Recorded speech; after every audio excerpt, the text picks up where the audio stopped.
नमस्कार। मैं डॉक्टर रजनीश कुमार बारहट, सहायक आचार्य संस्कृत, राजकीय महाविद्यालय नवलगढ़ के यूट्यूब चैनल पर सभी छात्रों का स्वागत करता हूं। संस्कृत साहित्य स्नातक तृतीय वर्ष प्रथम प्रश्न पत्र के अंतर्गत चलने वाले अंश श्रीमद् भगवत गीता का अध्यापन हम करवा रहे हैं। हमारे पाठ्यक्रम में भगवत गीता के द्वितीय, तृतीय और चतुर्थ अध्याय संकलित है, जिनमें द्वितीय अध्याय का अध्यापन हमने करवा लिया। आज के इस ऑडियो वीडियो ई व्याख्यान में हम तृतीय अध्याय के श्लोक संख्या 6 से लेकर 10 तक के पद्यों का अध्यापन करवाएंगे। द्वितीय अध्याय कर्मयोग के उपनाम से विख्यात है, जिसमें श्री कृष्ण द्वारा कर्म की महत्ता का वर्णन किया गया है। छठवां श्लोक है, वाचन है, कर्मेंद्रियाणि संयम्य ये आस्ते मनसा स्मरण इंद्रियार्थान विमूढ़ात्मा मिथ्याचारः स उच्यते। कर्मेंद्रियाणि संयम्य यह यानी जो व्यक्ति कर्मेंद्रियाणि संयम्य अपनी कर्मेंद्रियों मात्र का संयम करके, अर्थात जो व्यक्ति कर्मेंद्रियों का तो संयम कर लेता है, किंतु आस्ते मनसा स्मरण इंद्रियार्थान लेकिन इंद्रियों के विषय को मनसा स्मरण आस्ते अपने मन से उनका विचार करता रहता है, स्मरण करता रहता है, ऐसा व्यक्ति विमूढ़ात्मा मिथ्याचार्य से उच्यते। ऐसा विमूढ़ बुद्धि वाला व्यक्ति मिथ्याचारी कहा जाता है। अर्थात जो व्यक्ति पूर्वोक्त ढंग से बताए गए संयम के अनुसार अपनी कर्मेंद्रियों को तो वश में कर लेता है, लेकिन उसका मन विषय भोगों में रमा रहता है, विषय भोग उसके मन में चलते रहते हैं, और जो मात्र कर्मेंद्रियों को वश में रखता है, ऐसा व्यक्ति मिथ्याचारी कहलाता है। अर्थात भाव यह है, संयम का अभिप्राय मात्र कर्मेंद्रियों को वश में करना नहीं है, अपितु उन जो विषय भोग है उनसे मन को भी वश में करना है। सातवां श्लोक है, यस्तु इंद्रियाणि मनसा नियम्यारभतेर्जुन कर्मेंद्रिय कर्मयोगम असक्तः स विशिष्यते।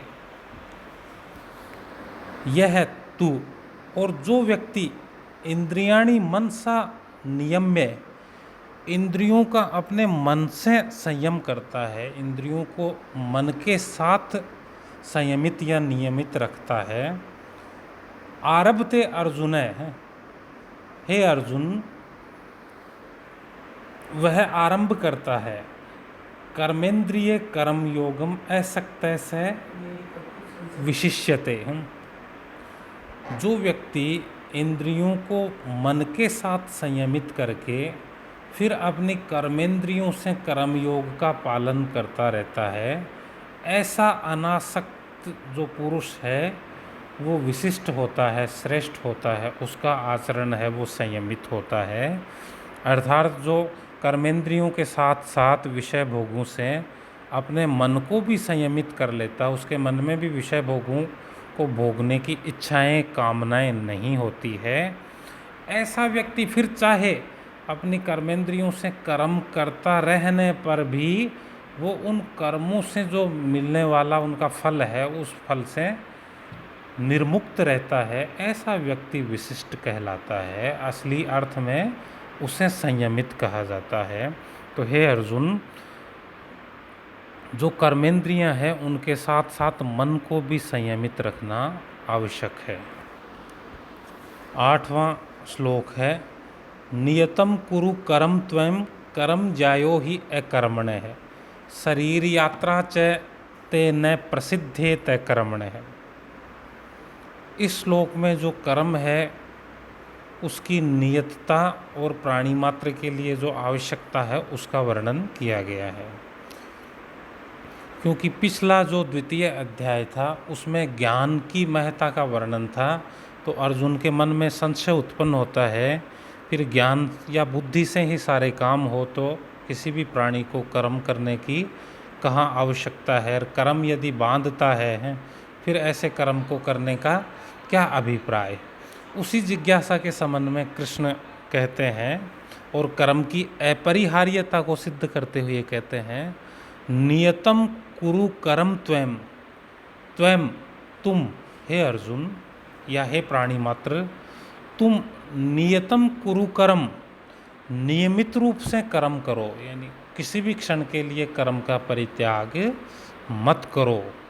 कर्म जायो ही अकर्मण है, क्योंकि कर्म करना जायो यानी श्रेष्ठ है, अकर्मण्य कर्म नहीं करने से। जो कर्म नहीं करने वाली स्थिति है उसके बजाय कर्म करने वाली स्थिति हमेशा श्रेष्ठ है। इसलिए हे अर्जुन, तुम्हें नियमित रूप से कर्म करना चाहिए।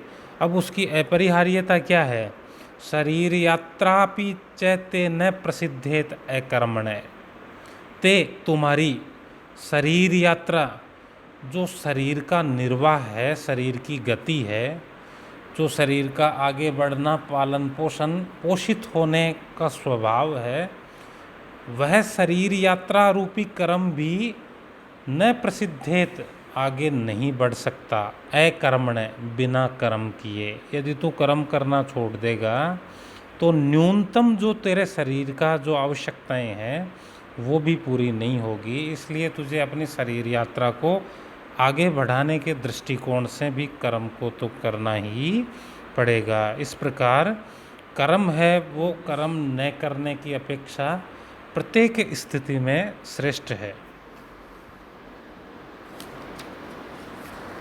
9वां पद्य है, यज्ञार्थार्थ कर्मणो अन्यत्र लोकोयम कर्म बंधनय, तदर्थम कर्म कौन्तेय मुक्त संग समाचर है।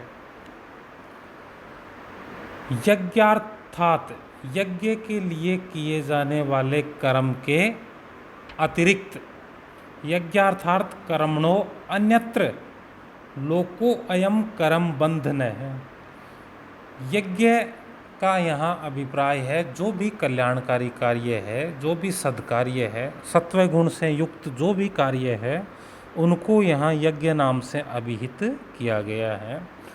तो कृष्ण कह रहे हैं कि यज्ञ श्रेष्ठ कार्यों के अतिरिक्त लोको अयम कर्म बंधन है, इस संसार में जो भी कार्य किया जाता है वो कर्म बंधन को उत्पन्न करता है। तदर्थम कर्म कौन्तेय मुक्त संगय समाचर है।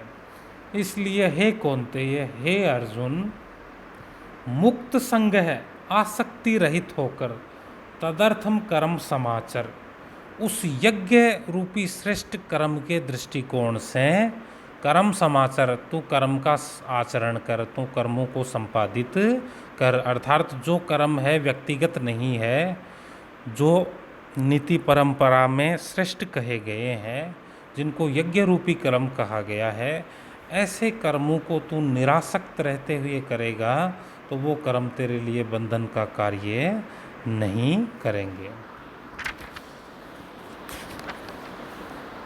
10वां पद्य है, सह यज्ञा प्रज्ञा सृष्ट्वा पुरोवाच प्रजापति, अनेन प्रसविष्यध्वम एषः वै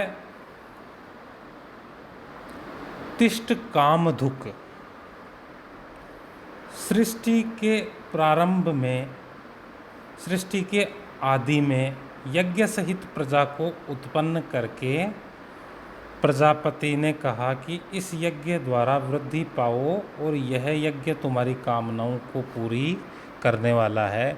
यहाँ वैदिक जो उद्धरण है वो लिया है श्री कृष्ण ने, और वैदिक सूक्त का उद्धरण देते हुए वो कहते हैं कि प्रजापति सूक्त में जो बात कही गई है, प्रजापति जो संपूर्ण प्रजाओं को उत्पन्न करने वाले हैं, वो भी यह कहते हैं कि जो यज्ञ रूपी कर्म है, अर्थात सृष्टि प्रक्रिया के लिए जो श्रेष्ठ कर्म है, उन कर्मों को करता रहना चाहिए। वो प्रत्येक प्राणी का दायित्व है, और वैसे किए हुए कर्म है वो ना पाप में बांधते हैं ना पुण्य में बांधते हैं। तो जो शरीर मात्र या प्राणी मात्र के लिए जो अपरिहार्य कर्म है, उनका हे अर्जुन किसी भी स्थिति में परित्याग नहीं किया जा सकता। चाहे वह सन्यासी व्यक्ति हो, चाहे वह गृहस्थ व्यक्ति हो, प्रत्येक व्यक्ति को जो आवश्यक कर्म है उस कर्म मार्ग से गुजरना पड़ता है। इस प्रकार जो कर्म है वो न कर्म करने की अपेक्षा प्रत्येक स्थिति में श्रेष्ठ है। इस तृतीय अध्याय के कर्म योग उप विषय में श्री कृष्ण द्वारा कर्म की महत्ता का वर्णन अर्जुन के समक्ष किया गया है। प्रत्येक श्लोक में अनुष्टुप छंद है, जिसके प्रत्येक चरण में 8 वर्ण होते हैं। संपूर्ण श्लोक में 32 वर्ण होते हैं। गीता की जो शैली है वो दार्शनिक है। यहाँ कृष्ण द्वारा अर्जुन को दर्शन संबंधित उपदेश दिया गया है। छात्र इन श्लोकों को व्याख्या के दृष्टिकोण एवं प्रश्नों के दृष्टिकोण से सुदृढ़ करेंगे। धन्यवाद।